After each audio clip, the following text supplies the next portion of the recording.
All right, good morning, everyone. My name is Jessica Lopez, Communications Coordinator here at United Ag. Welcome to our first Health Chat session of the year. With us today, we have David and Carrie from Spring Health, our mental health partners, who will share their insights on building healthy habits. David, Carrie. Yeah, thank you all. Thanks for the setup, Jessica, and thank you all for being here. It's never lost on me, especially on a Friday, that there's a lot of ways people can be spending this time. So I really appreciate people finding, making, holding the time to spend with us. So thank you all for being here.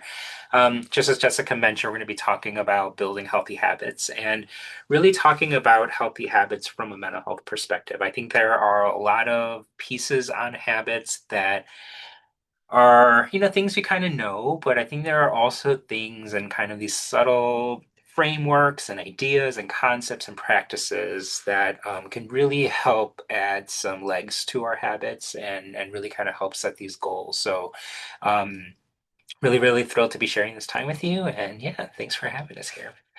All right, let me go ahead and introduce myself. So my name is David. I'm an LCPC, that's a licensed clinical professional counselor.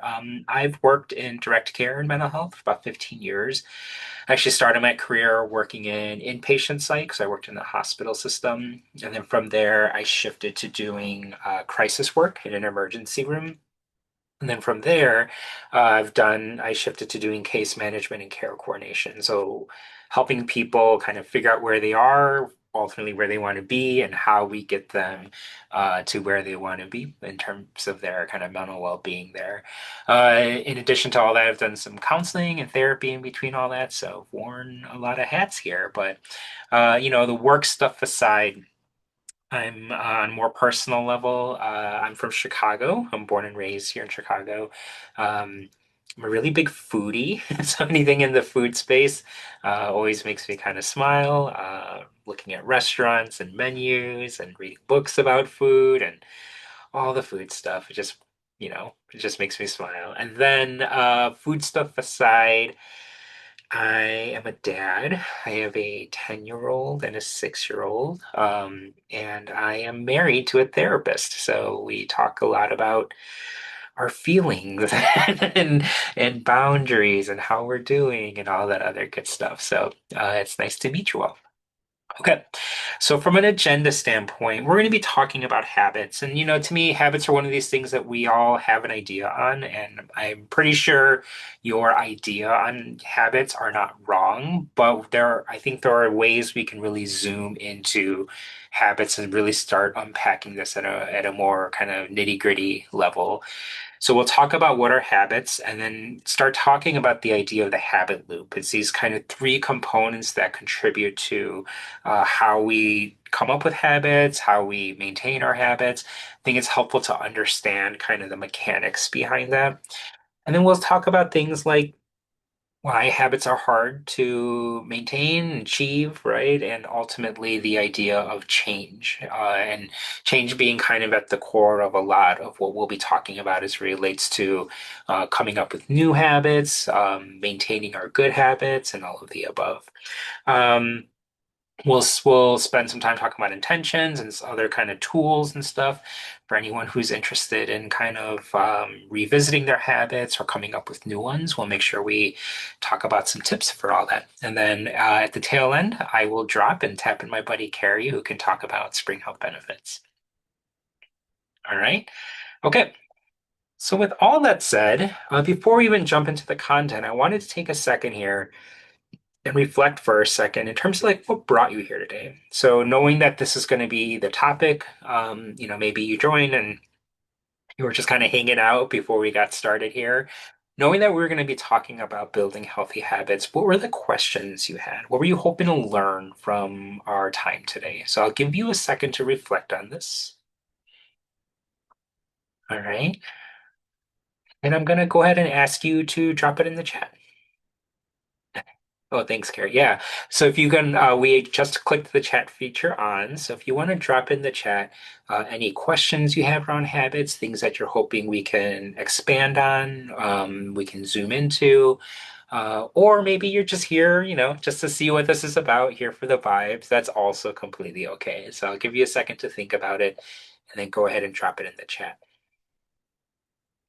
Oh, interesting. Yeah, someone mentioned in the chat about how food affects your body, your stress. This isn't something we're going to talk about like completely directly, but we'll talk around this for sure. I think when we talk about habits, it's pretty easy, pretty quick to get into a place where we're talking about wellness, right? We're talking about our diet, movement, all of those things.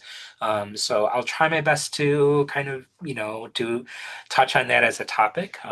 But I really like your question. I like where your head is at.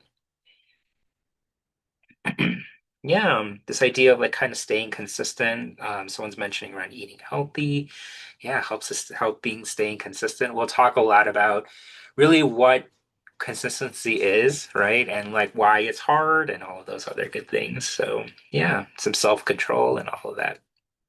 Okay, perfect. Well, if don't venture far, use the chat. I think with some topics, it's helpful to really sit back and soak in a lot of the information.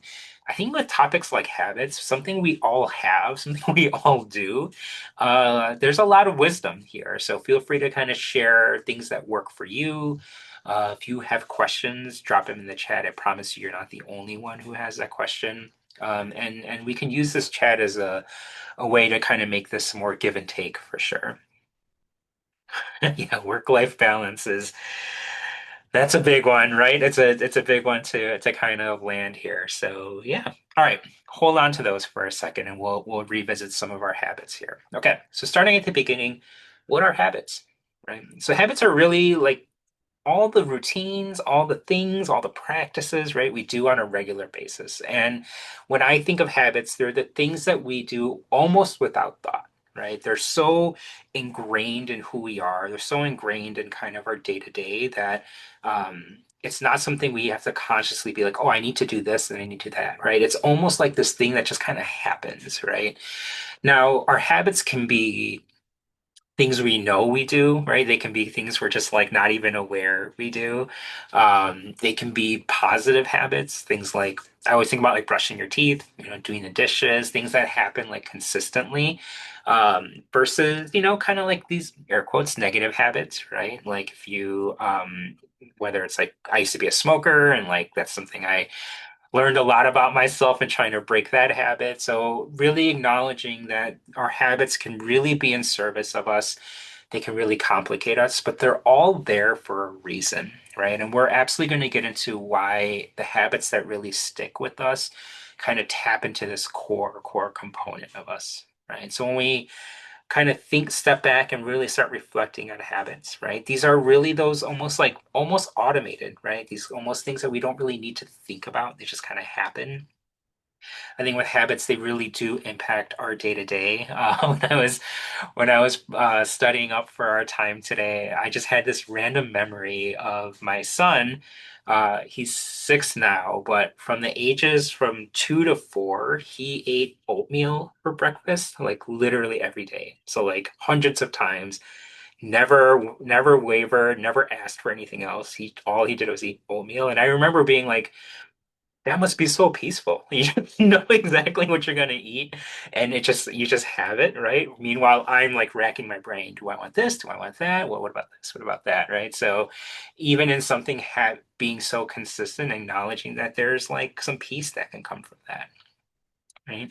So to me, when I think about habits, a big part of it is building. It's a big component, I should say, of building like this lasting change, this ongoing change, right?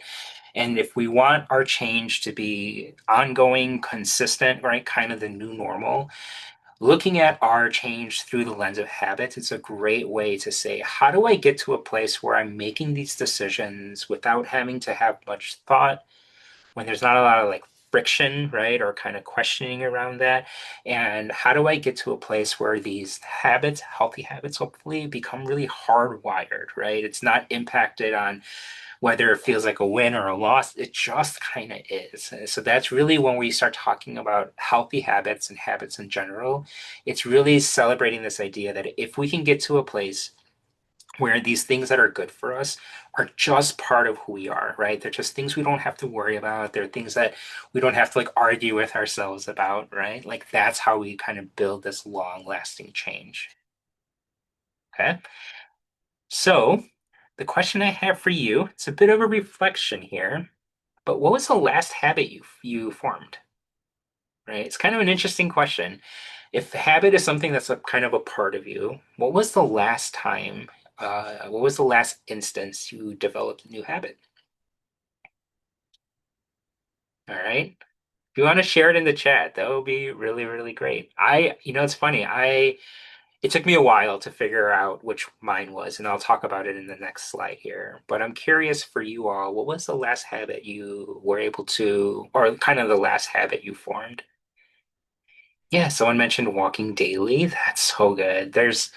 I know it's good to like move the body, but the walking daily is really good for the brain as well. I think that's really great. Hope you keep that up. Oh my God.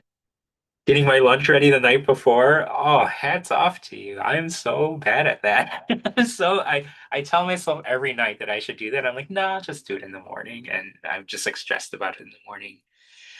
I love the idea of like listening to podcasts while getting ready for work, right? Kind of squishing these things together. We'll talk about that idea of habit stacking for sure. Okay. For those of you who aren't really sure, right, I want you to start thinking about if you don't have easy access to the last habit you formed, what's a habit you want to start working on, right? And put a pin in it because we're going to come back to it. So when we talk about habits, it's again, these are things that like when they're happening, they just kind of happen. But there's actually a lot of kind of mechanics that go into our habits. And this is where we can start talking about the habit loop. So the habit loop is a framework that starts to break down not only how we form habits, but also how we break habits. And essentially with habit loops, it looks at three sides of a triangle, right? So the first kind of concept is this idea of like our triggers, our cue. What's the thing that prompts us to say, oh, we need to be doing this, right? We need to do this behavior, do this routine, right? For someone, like we said, they walk every day. At some point, they didn't walk daily, right?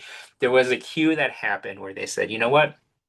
I need to get out. I need to move. I need to be outside. All right. So walking daily, there keep in mind whether that's your habit or any other, that there's this cue, this kind of spark that leads to these other changes. Right. From our triggers and cues, right, we start to do that with some consistency, and that's where we find ourselves in like the routine space. Right. So in response to the cue, the behavior that follows is how we start kind of coming up with this pattern, right? So the behavior might be something you're doing with a lot of intention, like making your lunch the night before, right? But it's not something we just do in a vacuum. There's a trigger that happens that says, you know what, I should be doing making my lunch the night before. Still really impressed by that.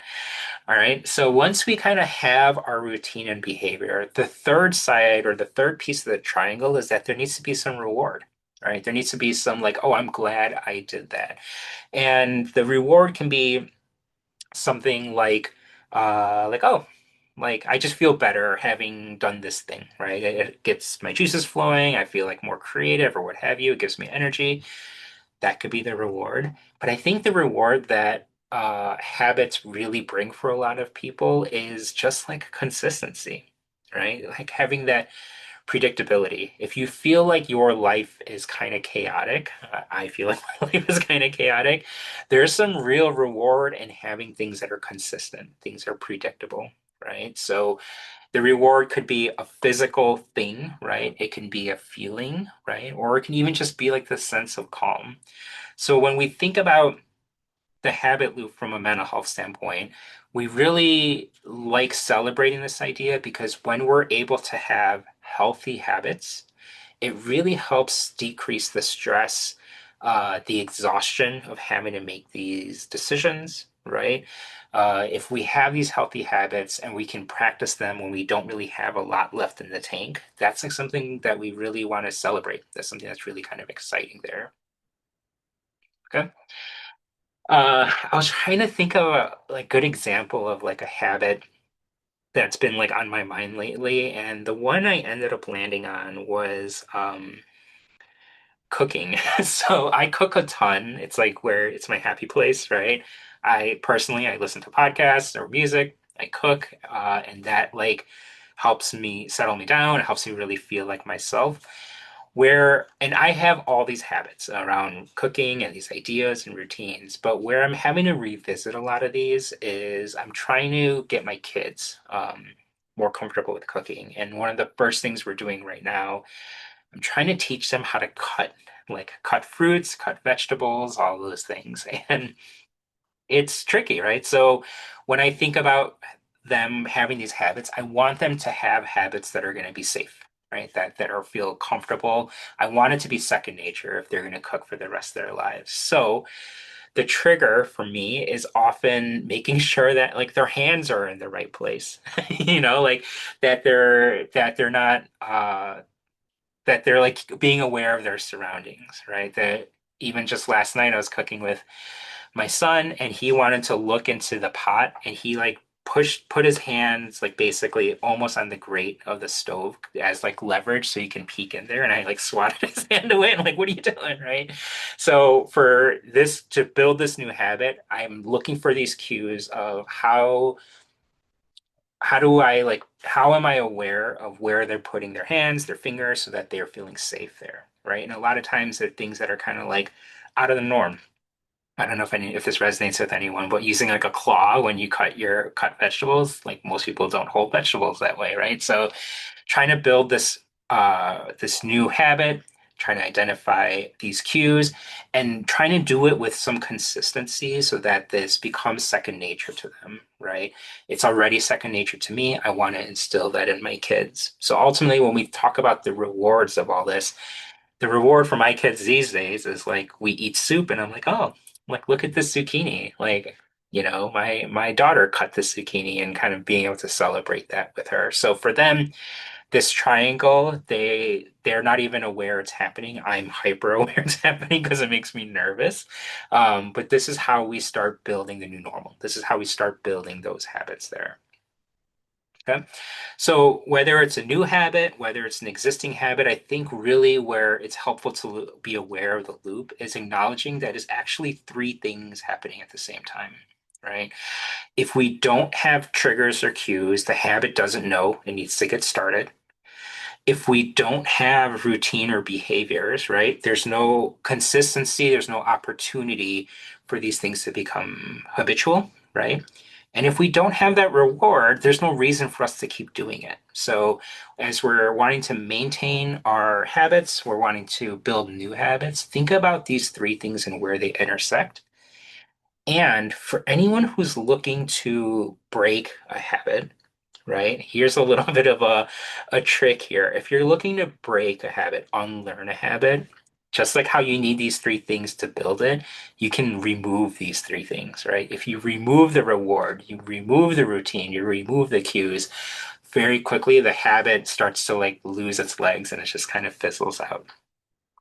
Okay. So ultimately, why is it so hard to maintain a new habit? Right. And there are a lot of really good reasons. If anyone wants to share here about why it's hard to maintain a new habit, there's an infinite number of these, right? But first is like for a lot of people, things aren't specific enough, right? They're almost like too fuzzy in terms of what that habit is, what that new routine is. So they don't quite follow it, they don't quite rehearse it and practice it as well, right?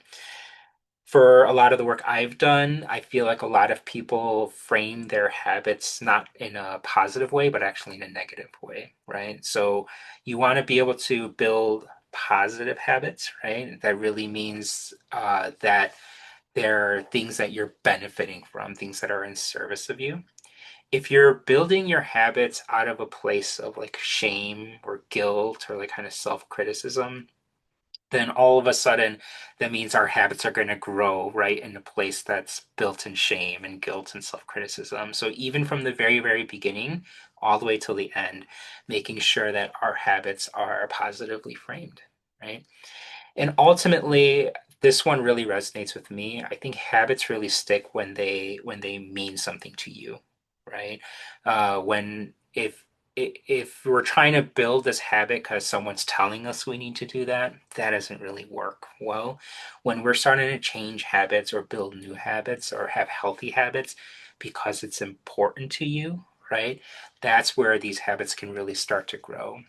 If you want to trick on this front, when you have your habit, whether it's something you're currently pursuing, you want to pursue, think about the core value you have behind it. And if you can kind of tie that habit to your value, it helps give it legs, it helps give it some depth, and it helps it feel like it's something for you.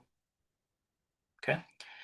So ultimately, I'm curious here, what are some healthy habits that people want to start to develop? And we have some in the chat already. Thank you for those who shared. But I'm curious as a group, what are some healthy habits you're looking to develop?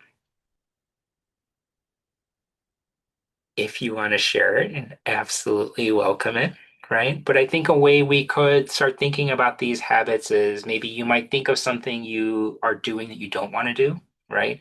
And you can frame up that breaking that habit in a way that's healthy, in a way that's positive, right? Walking every day, not reaching for junk food is really, really good. Yeah, I think having that consistency, not even having the junk food in the house is like a great way to like build that habit, right? Yeah. I'm also curious here.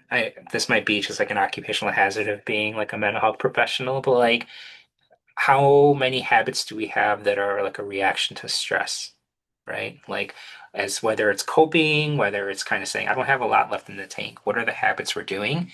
And what would it even sound like for us to find ways that acknowledge that stress, but maybe are habits that are healthier than junk food? I love junk food. Okay. All right.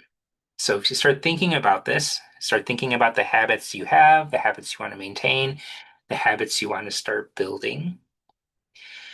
One of the core ideas, oh, gardening, that sounds so nice. And it's been like brutally cold in Chicago and it's starting to warm up, and I'm also getting excited about gardening, just being outside. Yeah, absolutely. So on that front, one of the best things we can do when it comes to kind of identifying, determining these habits, these new routines, is seeing if they resonate with us and our identities, right? I think it's really easy to kind of want to come up with a routine or a habit that's really focused on the outcome, right? I want to lose 40 pounds, right? That's like something that's focused on the outcome. What all the research shows, kind of what experience shows, is that it's habits tend to be more resilient, right? They're stickier when they're not based on the outcome, but based on the identity. So another way to say this is not saying like I want to lose 40 pounds as my habit or my goal, right? It's really saying I want to be the person who values this, right? So today I will do this. Instead of saying 40 pounds, is saying I want to be someone who values health, right? Who moves my body, who does, watches what I eat. So in that way, today I'm going to decide to do X, Y, Z. So ultimately, the idea behind this identity-based goals, right, is really focusing not on the individual action first, but first focusing on who you want to become, right? Framing it as like, this is who I want to be, right? That really drives this kind of sense of like internal motivation instead of saying like someone is telling me I need to do this, I'm going to do this. It's saying I want to be this person, so I am going to do the work. I'm going to take the steps to become that person, right? Where this becomes really, really helpful is it really aids in building kind of a resilient language around it. It helps us be more sustainable in our approach to our habits and our routines, right? Because it's saying it all of a sudden stops being like results based and it's just saying this is my belief, this is my core value, this is who I want to be, so I'm going to keep going at it. Okay. So when you think about your habit, a routine you want to build, take a second, reflect on your values. Does it line up with your values? Reflect on your identity. Does it reflect who you want to be? And if your answer is no, take a second, right? Kind of revisit that habit, revisit that value. And by doing this work now, it helps kind of help land this idea a bit better. Okay. All right. So we talked about like kind of habits. We talked about this identity-based thing. The next thing I wanted to actually touch on is the stages of change. Now, the stages of change is something that I think is really interesting. It's something that's kind of come out of like the counseling and therapy space, but it essentially says that when people change, right, it follows this model that when people change, that there are essentially 6 steps that they go through, and that people are allowed to kind of move through those at their own pace. Okay. The stages of change essentially look like this, and I'll unpack each of these for you here. But it's ultimately stems from this concept in counseling called the trans theoretical model. And the two guys who, two men, I think they were men, who came up with it, they actually came up with it first from the perspective of helping people quit smoking. This was in the 70s. And they essentially kind of pointed out at the time when people would talk about quitting smoking, there was this idea that you were either a smoker or you weren't, right? It was like you were column A or you were column B. And as they started working with people to help them quit, they realized this is a lot more complicated than saying you are either a smoker or you're not, right? They started seeing a lot more nuance to this. And they also wanted to kind of address that in labeling someone as you're either a smoker or you're not, it allows for some like judgment, right? Criticism on that. So what they ended up doing is interviewing a lot of people and coming up with this idea that there are 6 stages of change. Now, while it started with smoking, that this idea has kind of scaled out. And now we talk about change from whether it's smoking, whether it's health things, whether it's even professionally, that people go through these 6 stages of change. So I'll walk you through these 6. I want you to reflect for a second about kind of where you are with your goal in these 6 steps. Okay. The first stage of change, we call it pre-contemplation, right? Pre-contemplation is the stage where we don't even really feel like we need to change, right? It's kind of saying, I have no intention of stopping. This is not a problem. How things are completely fine, right? So the first stage is almost being unaware, right? Not even caring about these things.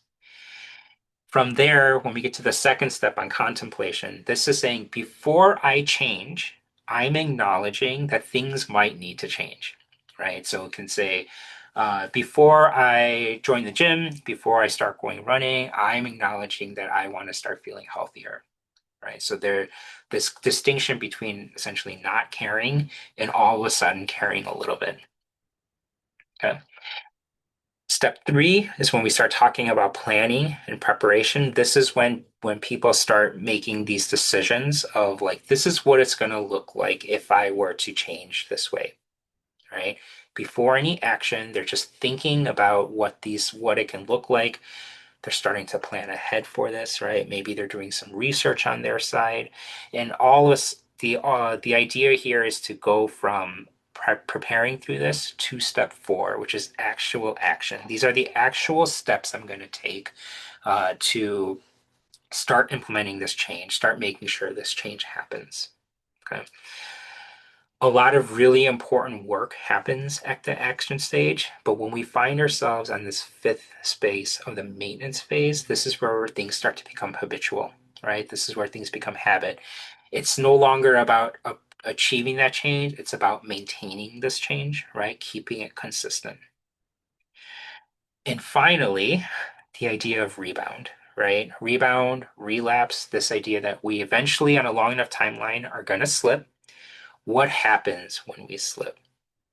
Now, where this work from a psych standpoint was kind of groundbreaking was, again, if people are like, you're a smoker or you're not, it was saying if you went 3 months without smoking, you had a cigarette, you're a smoker again, so you're starting over. This model was kind of the first time someone said, wait a second, like if you had one cigarette, do you start back at one? Are you still saying this is not a problem? Are you all of a sudden saying I can just smoke as much as I want? This is not a problem. I don't need to change. Like, no, people often they slide back, right? They don't start over. They kind of slide back. So now it's saying if you fall off the track, right? You slip here, you don't just start at the beginning. You start kind of backtracking through the stages. So instead of going from 6 to 1, you go from 6 to 5 to 4 to 3, and then maybe you go from 3 to 4 to 5, right? So where I think this is really helpful to understand is A, it's helpful to know where on the cycle, the stages you are, right? B, it's really helpful to acknowledge the things that are stopping us from moving forward, those different barriers to change, right? Our readiness to change, all those things. And then I think where it's really helpful is acknowledging and saying this with kind of some compassion that just because it's not perfect doesn't mean it's not working, right? Just because it's not perfect doesn't mean I'm not making progress here. So it's very nerdy as I'm talking about it, but this was really kind of groundbreaking from a psych standpoint because it said, you know what? We people are not this or that. They're more complicated than that. They're more nuanced than that. And how people change is more nuanced than that. Okay. So as I go through this here, I'm curious if you've been kind of thinking about your own goal, right? And kind of where you are from your own routine or habit. What stage are you falling in? There's no judgment here. It's not saying, oh, you're only a 1, come on, right? There's none of that. But just as a reflection here, when you think about your own habits, what stage are you in? If you want to share it in the chat, I always love to see this because it shows movement, it shows progress, it shows effort. Yeah. Stage 4, kind of just getting started in the action. So exciting, right? Action is really the part that kind of gets the engine going. Like, oh, that's so good. Yeah. Absolutely. Stage 5. Oh, it's so good. For those of you who are in stage 5, it can feel kind of boring, right? Because you're like, I'm just maintaining it. The challenge I always remind people are think of all the steps it took to get to stage 5, right? Like it took a lot of practice and effort and wins and losses to get there. So even if getting there might be a little bit boring, it's boring because it took a while to land there. Oh, I love this comment. They're saying they're kind of at stage 3, but with stress, they start to kind of slide back. And I love that comment because it really humanizes this idea, right? It's not like building furniture. Because you did number step 1, now you can do step 2, right? We're more complicated than that. Life is just messier than that. So acknowledging that if you might be at 3, but you're seeing yourself starting to slide back to 2, you can look at that with humanity and say, okay, I see what's happening. How do I start kind of transitioning back into that preparation stage? Right. So thank you all for sharing that. Yeah, it is it's hard. It is really hard to do this, but keep at it, right? Because this isn't something that just happens in a flash. This is something that takes work, right? It takes repetition there. Yeah. I love the insights. Thank you all for sharing that. Oh my God, you are not alone. It's so good. Love to see it. All right. So, why can change be hard? And to me, change is hard because it's hard. I'm someone who does not like change, to be completely honest, right? There's a lot of reasons for that, but for me, when I think about change, I always think about it kind of glass half empty. So it takes me a while to kind of reflect on, be like, maybe the change is going to be good and kind of like hype myself up over that, right? But everyone has their own version of why change is hard, why it's just not as smooth as possible, right? Change takes forever. We get impatient with it, right? We get kind of like, oh, I can't believe I'm only on stage 4 now, or how long I've been in stage 5, all of that, right? I think setbacks is something that's really impactful, and we're going to talk about setbacks quite a bit towards the end. And I think in a way of being very honest with yourself, change can be uncomfortable. Even when it's good, it can be uncomfortable, right? My wife has been like going to the gym a lot, and she's like made this decision of like wanting to really prioritize her health. And every time she comes back from the gym, she's all like rosy cheeked and I'm like, "How's your workout?" And she's like, "It's brutal. It's so hard." And I'm like, "Yeah, you're doing it, but you're right. It's hard. It's hard to like make that change, kind of develop that new thing there, right?" So really kind of humanizing that. And ultimately, acknowledging that when we talk about how change can be hard, really what we're talking about are barriers, right? Now, there's a pretty good list here of different kinds of barriers to change. Feel free to take a scan here. If you want to drop your own barriers around change into the chat, absolutely welcome that. Ready? Some people already called out things like stress, time, right?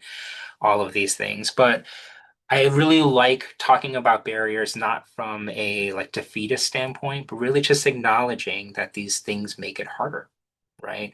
I think for a lot of people, having like a lack of understanding, a lack of awareness, just a lack of knowledge can really prohibit them or limit them from accessing these particular parts of themselves. I think for a lot of people, not having the right kinds of supports, right? It can, if it feels like a solo climb up the mountain, that's much harder than feeling like you're doing something with other people, right? Um, Lack of resources, absolutely. I'm just like rattling off all of these things of ways people can change, and sometimes we just don't have that privilege, right? Sometimes there are things that are actually holding us back from that. So when I look at the barriers to change, again, I think it's helpful to explore what your barriers are, not from a like, oh, this is impossible to do and all that, but really looking at your barriers from a very human sense, right? These things are going to happen. Just because there's barriers doesn't mean it's inaccessible, right? Just because it's hard doesn't mean it's going to be impossible. And being able to see both of those things at the same time. Yeah, someone who's saying they lack motivation. I hear you, right? Absolutely. And I'm going to talk a little bit about things we can do to start planning ahead for that. Okay. So at this point, I want to start pivoting our conversation and start really leaning into what can we do about a lot of this stuff. And I think one of the good places to start is actually talk about intention setting, right? Intention setting is essentially very clearly stating to yourself what you want, what you want your experience to be, what you want to achieve, right? What your goals here, your dreams, your thoughts. If you're someone who's never really done intention setting, it can feel a little bit, I don't know, crunchy, right? But when we start really zooming in on it, there's some real value to this because the real concepts behind intention setting is clarity. So many times we feel like we know what we want, right? Like, oh, I want to do this, I want to do that, right? But how often do we actually sit down with our wants, our goals, our desires, and really lean into what's the core pieces here, right? What's the feeling behind the feeling? What's making this go? So intention setting is a great way to challenge this idea that we always know what we want, and instead saying, let's start from zero and reflect on where I want to start going from here. Okay. If you've never practiced intention setting, here are a couple of tips for you, right? So first, it often starts with stating your intention, something you can say out loud. I think it's really powerful to actually write it down in your own handwriting, right? It can feel very like cathartic. It can be a big release for you, but you can also write something down and be like, this isn't it, right? So first, state your intention. And then second, be clear about it, right? If something feels a little bit off about the intention you wrote down, start sitting with that. Why does this feel off? Right? Why does this not feel like it represents who I am or who I want to be? Sit with that discomfort, right? Because it's trying to communicate something to you. Always make sure that your intentions are positive, right? We're I know for a lot of people, myself included, we can phrase these things as like negatives because we feel like it's going to motivate us towards something. It's just really not that helpful in the end. So making sure that your intentions you set are done in a positive, compassionate way. And finally, intentions really stick when they're simple, when they're basic, right? When it's at its core idea. So to do this, some people they have instant access to it. They can say, "This is what I want." Done, right? Most of us, it's there's some real power in sitting down with these things, giving ourselves that space to really, really reflect on it. Okay. So first concept here, intention setting. If you've never set an intention, try it out. It might really resonate with you. Okay. The second thing I wanted to talk about is how we can start taking these steps to building and meeting our goals here. Right. Now, I want to talk about this from like a very non-judgmental way, right? It's really trying to humanize this experience. So first step is get clear on what you want. Intention setting is a great way to do that, right? But make sure you know what you want. Make sure it's measurable, not this impossible, lofty, like no one can achieve goal. Okay. So get clear on what you want. Break that goal down into the small steps, and I'll talk next about why this is so important. But break it down, make it simple, right? We often do big gestures because we want big results. It ultimately isn't how we typically change. Create a routine, a system, right? Don't just say it's going to happen because it's going to happen. We have to create a routine. This might be things like scheduling time, right? Figuring out when it's going to happen, how it's going to happen, right? If you're someone who gets kind of unmotivated about things, acknowledging that and saying, okay, what's the system we're going to use to work around this? Okay. Plan for obstacles and setbacks. This one's one of my favorites, and I'll give you in a little bit what I call like the setback ready plan, right? It's important. We all have setbacks here. Track your progress. Now, this can be however measure you want to do, but it's a way for you to feel like you're making progress here, right? You're moving along. You can almost look back and say, "Oh, look how far I've come." Whatever you need to do that, it's really, really valuable. And finally, celebrate, right? Allow yourself to get that pat on the back. If you're setting out to say, "I want to lose X number of pounds this year," and you lost three, don't say, "I've only lost 3 pounds. I have so much more to go." Say, "Oh man, I lost 3 pounds," right? Give yourself that pat on the back to celebrate. Okay. I'm going to zoom into two of these topics here, number two and number four. Okay. So first, there's a lot of value in breaking things down, right? Kind of these small changes that add up to big differences. Okay. Again, a lot of people, they want big results, so they feel like they need these big, big gestures. All the research, everything shows that people do better when they're taking a lot of tiny little steps towards a bigger project, right? I always think about like Legos, right? You have like 1,000 little Lego pieces, and then all those tiny pieces add up to like a fully fledged concept there, right? We are not that different. So ultimately, the idea here is that when we take micro actions, right, they start to build up over time. A big concept for a lot of people is capacity, not optimization, right? This is instead of saying this is the best way to do it, saying this is what I am capable of doing, right? Shifting our mindset away from like the idea of like maxing out, right? It's really about saying what is my version of progress, right? Acknowledging your own kind of capacity there.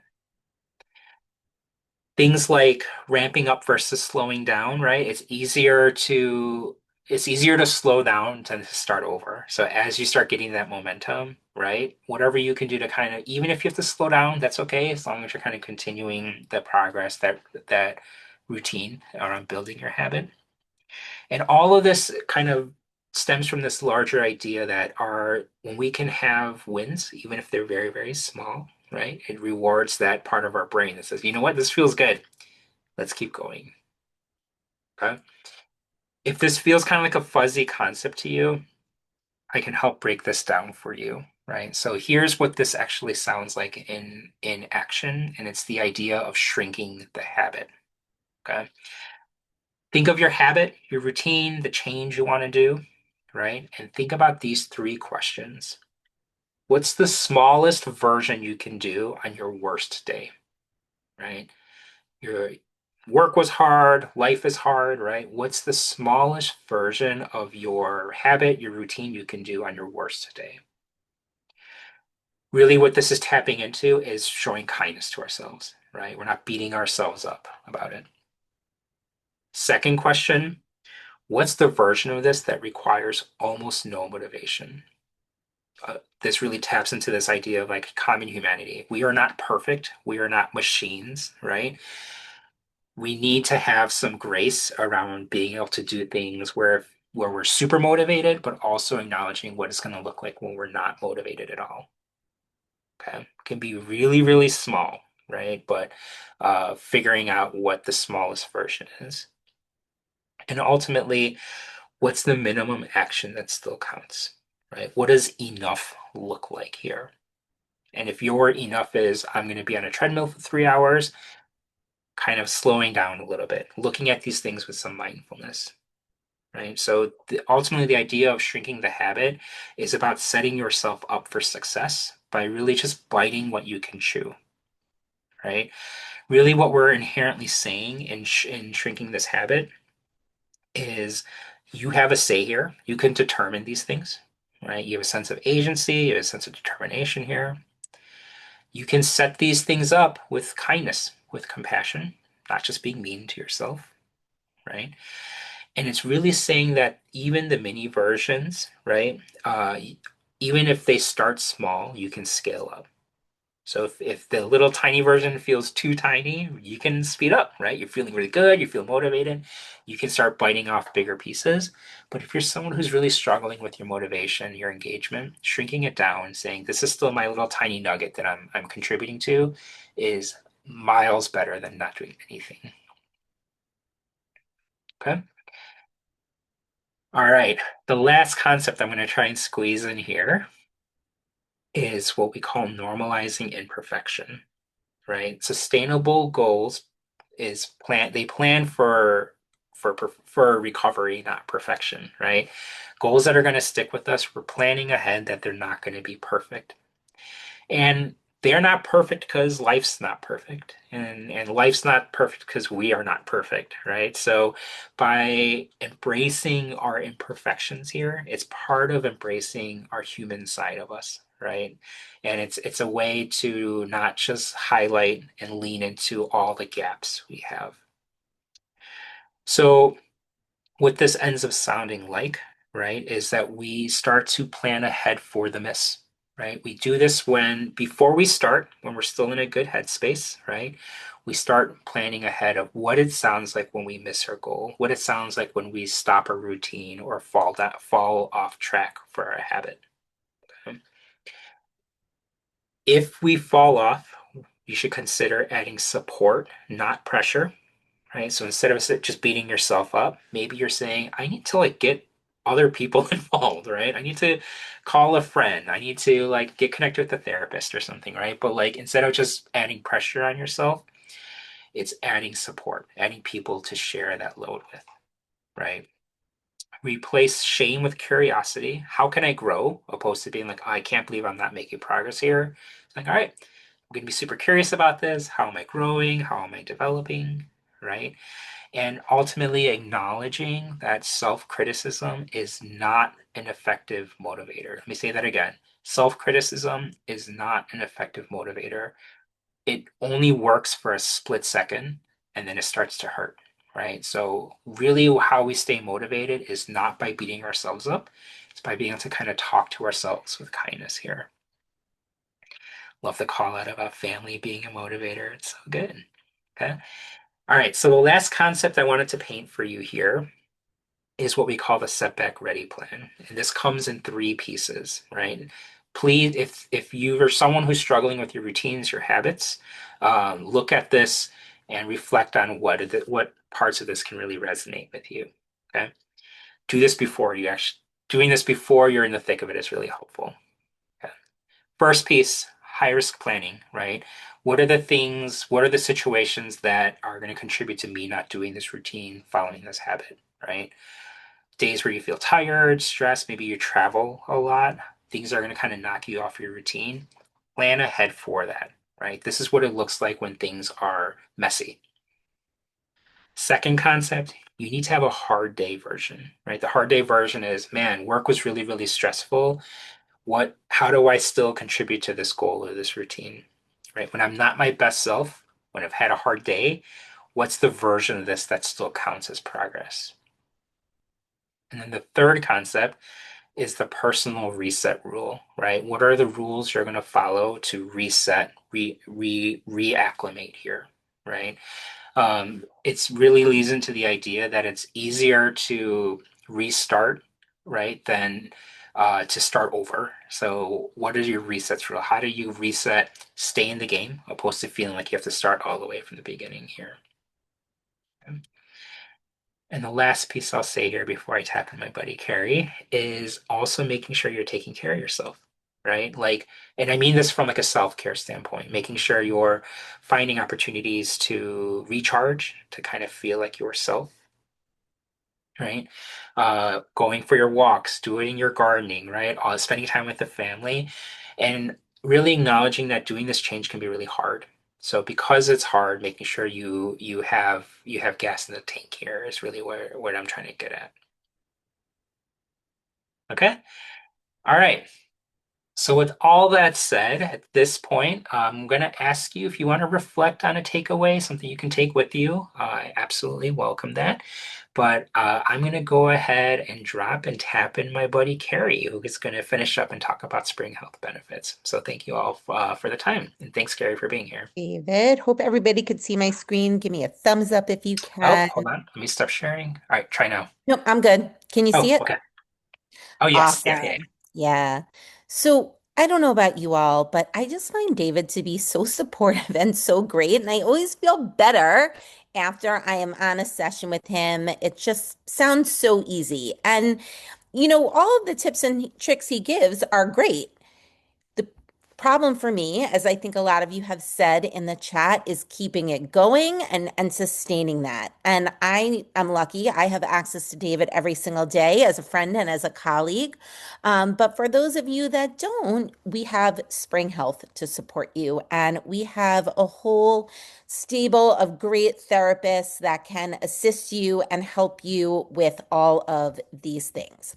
So I'm going to walk you through oops, my computer's being weird today, walk you through some of the things you do have access to.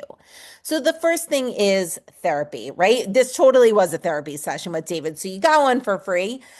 You do have access to 10 more free sessions of therapy through Spring Health. And I think it's a great place to address things like perfectionism, like why when we can't get things perfect, we kind of throw the whole thing away, or how to sustain these healthy habits and how we feel when we can't, achieve the goals that we want. Getting started with Spring Health is really easy. The first thing you're going to do is download the app and take a brief assessment. And from that assessment, you're going to get your personalized care plan, and then you can start booking those sessions right away. But you do also have something called a care navigator, which I find to be super helpful. It's like a mental well-being personal assistant, and they can help you with things like adding a dependent or finding the right therapist.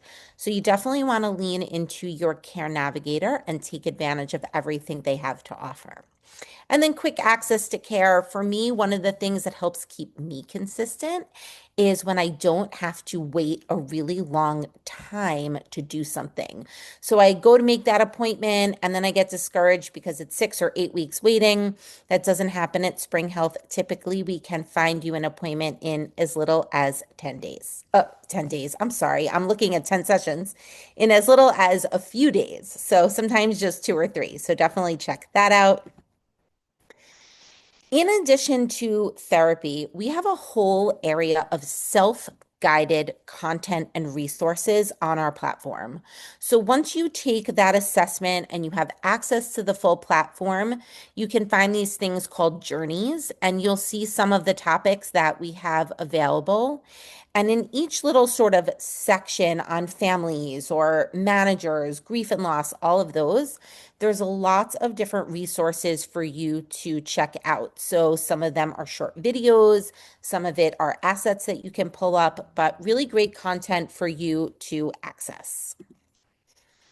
If you like a sort of self-guided exercise, maybe deep breathing, mindfulness, desk yoga, we have something called Moments. This is also in the self-care portion of our platform. These are unlimited and on demand, so you can utilize these at any time. If you like a small group conversation, if you want to be on camera and have the ability to talk and chat with others, we have something called Wellsprings. These are really designed to foster community and connection. You can see some of the topics on the screen, and these change quarterly. So there's always something new. You can absolutely check these out at wellsprings.springhealth.com. This is the one piece that's sort of outside the platform. Everything else is in there, but this is Wellsprings. And then here's the QR code. So you can either scan this with your smart device or go to unitedag.springhealth.com to get started. And I see a couple of questions in the chat. So the first one is Spring Health available to only those that are on the insurance? And the answer is Spring Health is available to anyone that has health benefits coverage. So hopefully that answers that question. And I see someone asked if there's a flyer or a QR code to download, and it is right on your screen. So lucky there. And are you still able to see my screen?